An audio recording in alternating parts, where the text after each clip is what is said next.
Well, আমি এখন মারিয়াম এবং ঐতিকে 12 মান্থসের নাম জিজ্ঞেস করব। এখন আমাদের কম্পিটিশন হচ্ছে মারিয়াম সবচেয়ে ভালো বলে নাকি ঐথি, right? So let's start. Okay, let's get started please. Mariam, you first. একটু জোরে বলতে হবে please.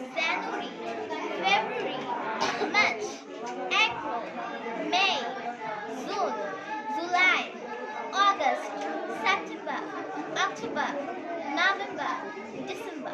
Alright, then it's your turn. Oithi?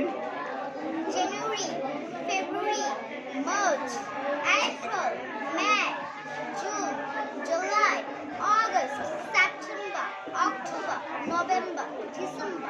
Right, thank you very much. সবারই সুন্দর হয়েছে, দুজনেই ভালো করেছে। এখন সবাই আমার সাথে বলো, বলো জানুয়ারি, জানুয়ারি, ফেব্রুয়ারি, March, April, April, May, May, June, July, August, September, October, November, December.